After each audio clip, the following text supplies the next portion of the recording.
El día de hoy vamos a ver lo que es medicina de precisión.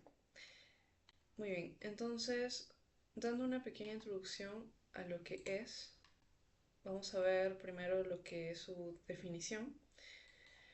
Y bien, entonces, la medicina de precisión básicamente integra datos genéticos, ambientales, clínicos, ¿para qué? Para personalizar el tratamiento en sí y el trato a lo que es al paciente con una mayor personalización. Entonces, la medicina de precisión no se dio de la noche a la mañana.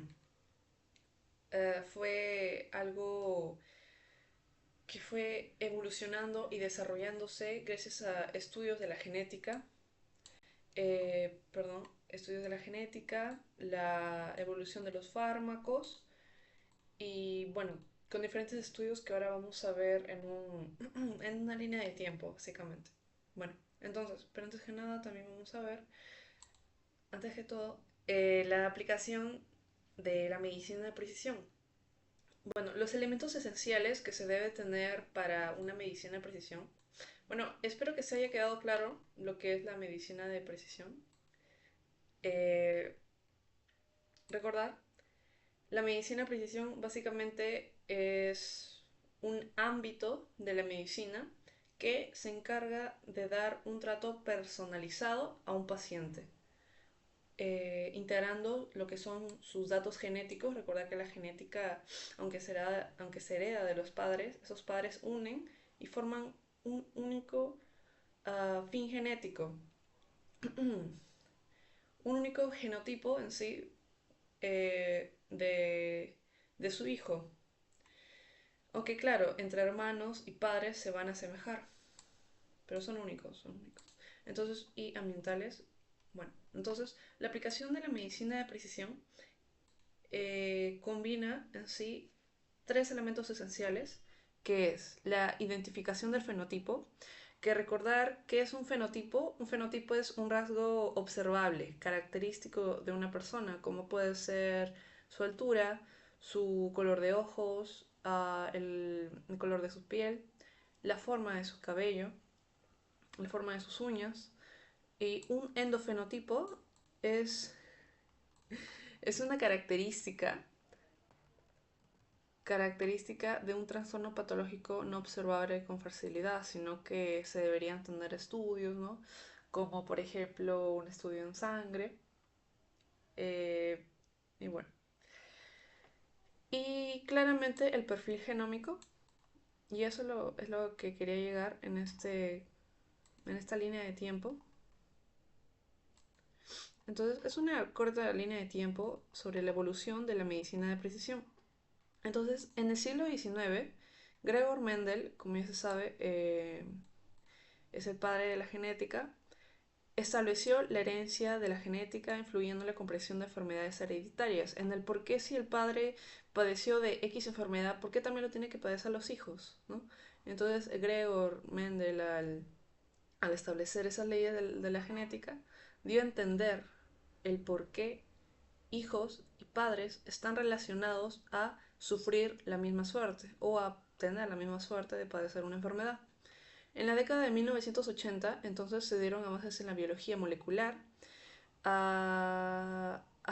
y mejora la perspectiva de la atención médica hacia la individualización. ¿Qué quiere decir esto? Es que comenzó a darse mayor énfasis a lo que son, digamos, pruebas de sangre, ¿no? Para saber cantidades elevadas de cierta molécula, ¿no? Como, no sé, glucosa, digamos, albumina, ah, ¿qué más? Son varias moléculas, ¿no? Como la molécula, la proteína reactiva C. eh, y bueno, en el 2003 se dio la finalización del proyecto del genoma humano. ¿Qué era el proyecto del genoma humano? Era un proyecto en sí que se quiso dar un largo examen que creo que se tardaron más de 10 años en sacar en todas las secuencias de ADN de una persona. Por eso es el proyecto de genoma humano. Ya se sabe que se tiene, que son millones y millones de secuencias de nucleótidos y básicamente eso se quiso dar. Y en el 2003 se dio por finalizado ese proyecto del genoma humano. Entonces permitió lo que es la identificación de todos los genes humanos. Bien, bueno, como ya se sabe, ¿no? De un gen se da un ARN premensajero, luego un ADN mensajero, luego eso sale del núcleo, se va al ribosoma y bueno, del ribosoma en sí, gracias al ADN de transcripción, se da en sí lo que se lee los codones con el anticodón del ADN de transcripción y se empiezan a agregar los aminoácidos y de ahí se sale lo que es una secuencia de aminoácidos, ¿no? En su primera estructura de una proteína. Y bueno, y eso puede ir a lo que es eso va a lo que es el retículo endoplasmático rugoso y luego puede ir luego va a lo que es el aparato de Golgi para que no sé, se agregue a secuencias de glúcidos o de lípidos que serían el retículo endoplasmático. ah, bueno, entonces, en el 2010, eso fue un recordaris. En el 2010 entonces también se dio un desarrollo hacia la oncología.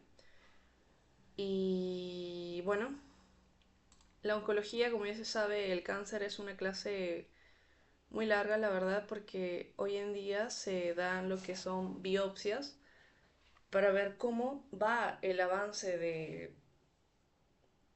lo que es del tumor maligno, claramente, ¿no?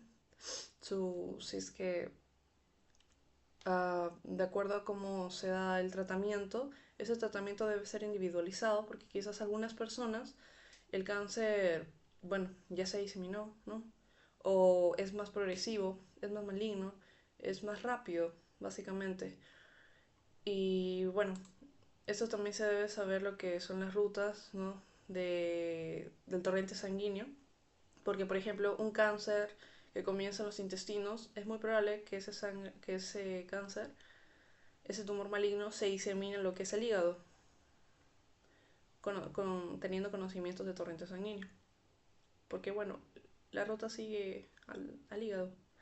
Ok, entonces en el 2015 la expansión de la medicina de precisión, bueno, se expandió lo que son áreas de cardiología, neurología, integrando datos genéticos y ambientales. Muy bien.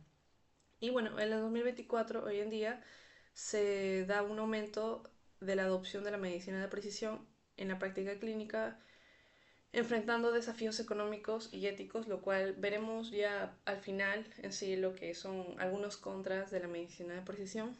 Pero bueno, son mayormente por los costos y razones éticas como esas, sino porque en sí la medicina de precisión sin duda es un gran avance porque da individualización. ¿Se entiende? Como si todo el mundo tuviera las mismas casas. No sería algo muy monótono, muy aburrido de ver. Pero claro, ¿no? En medicina es algo mucho más que simplemente aburrimiento, sino es la eficacia de un tratamiento a una persona que quizás no le funciona cierto tratamiento por su genética. Quizás metaboliza muy rápido lo que es ese medicamento y no le va a servir. O bueno, o quizás lo metaboliza muy lento, ¿no? O simplemente no lo metaboliza. Entonces, ok, antes de avanzar eso voy a enseñarles una imagen. Entonces, como les mencioné al principio del video, la medicina precisión no fue un invento o una idea de la noche a la mañana, sino fue algo progresivo, que al principio en sí, como ya mencioné, de Gregor Mendel dio bases de la genética. Entonces se fueron uniendo varias redes, la red de la genómica, la red de transcriptómicos, la red proteómica, red metabolómica, red psicosocial y fenotipos clínicos. Bueno, si es que no se sabe lo que es el significado de cada uno, básicamente acá dice, ¿no? Análisis de una sola célula. Bueno, básicamente aquí red transcriptómica son las redes de la transcripción, ¿no? Del ADN. Como hace ratito mencioné, todas esas vías, ADN, perdón, ADN, ARN mensajero, luego se va al ribosoma, así, lo que les mencionaba, pero eso ya redes de la transcripción. Luego de eso sigue a lo que es la formación de la proteína. Entonces son redes proteómicas. Eh, hay ciencias que estudian lo que es las proteínas, sus estructuras primarias, secundarias, terciarias y si es que tienen cuaternarias también. Un ejemplo es la hemoglobina. Y bueno, red metabolómicas perdón, que estudian en sí lo que son las rutas metabólicas, como ya se sabe, ¿no? Que la beta oxidación, la gluconeogénesis, la glucogenólisis, la glucólisis, uh, y bueno, red, red psicosocial es algo mucho más grande, porque en sí estudia lo que es a la persona en sí, bueno, grupos de personas. Fenotipos clínicos, como ya mencioné, fenotipos son características, son rasgos que se observan en una persona. Y bueno, esas redes se unen, red de redes, ¿no?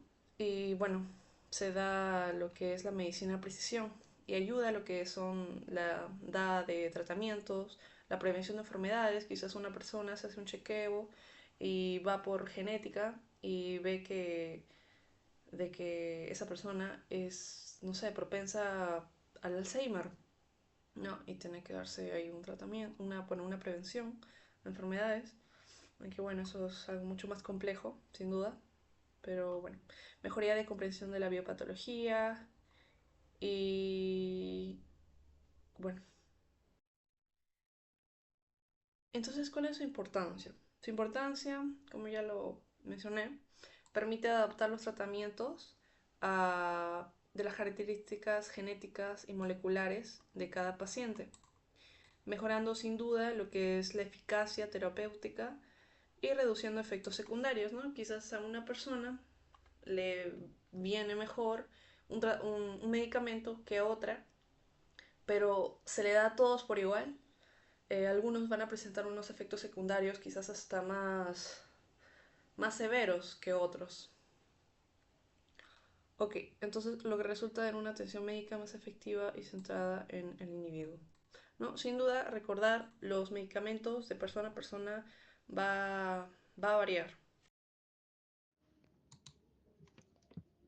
Y con respecto a la medicina de precisión y medicina tradicional, sus diferencias es que, bueno, la medicina uh, tradicional, sin duda, no va a considerar las variantes biológicas de un individuo en especial.